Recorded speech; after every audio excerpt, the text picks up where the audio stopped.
السلام علیکم ورحمۃ اللہ وبرکاتہ۔ جب شعبان کی 15ویں تاریخ آتی ہے یعنی شب برات جب آتی ہے تو لوگوں کے ذہن میں ایک یہ بات آتی ہے کہ ہمارے جو مرحومین ہیں ان کی روحیں ہمارے گھروں میں آتی ہے۔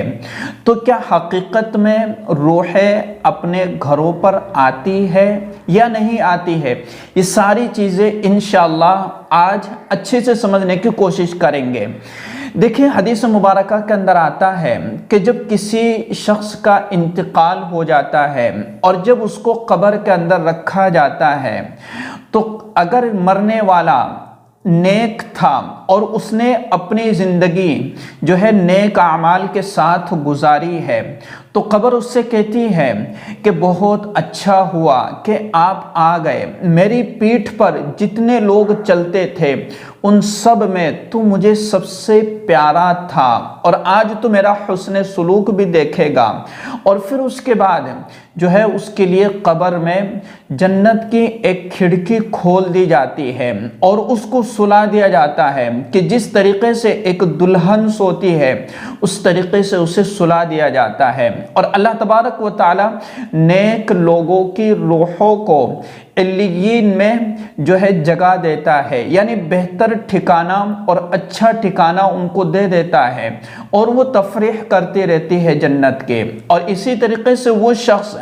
کہ جس نے اپنی زندگی بدعملیوں کے ساتھ گزاری ہے اور پوری زندگی اپنی نافرمانی کے ساتھ گزاری ہے اور پوری زندگی اس نے کوئی نیک عمل نہیں کیا، اللہ اور اس کے رسول کو ہمیشہ ناراض رکھا، ایسی صورت میں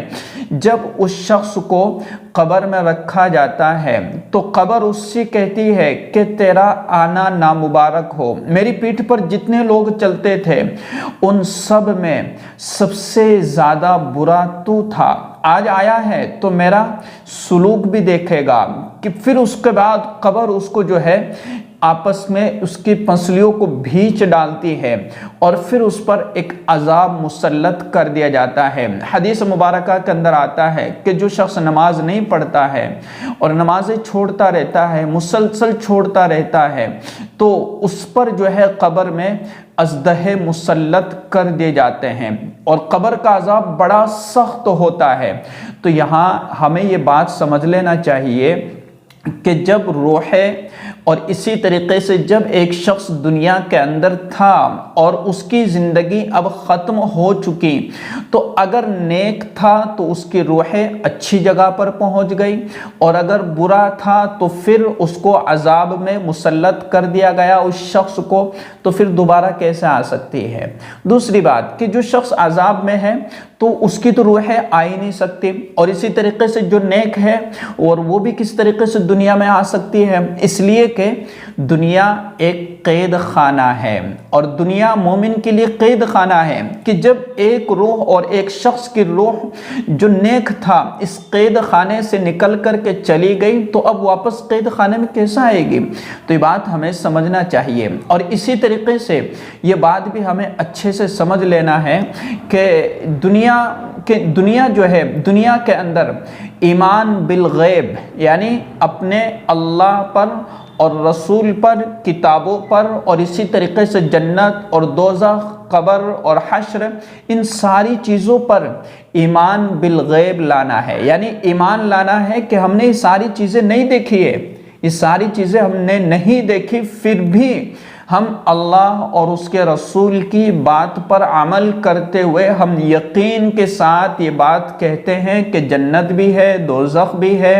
قبر بھی ہے، قبر کا عذاب بھی ہے، اور اسی طریقے سے میدان محشر بھی ہے۔ یہ ساری چیزوں کو ہم بن دیکھے ان سب چیزوں پر ایمان رکھتے ہیں۔ ہاں، یہ بات ضرور ہے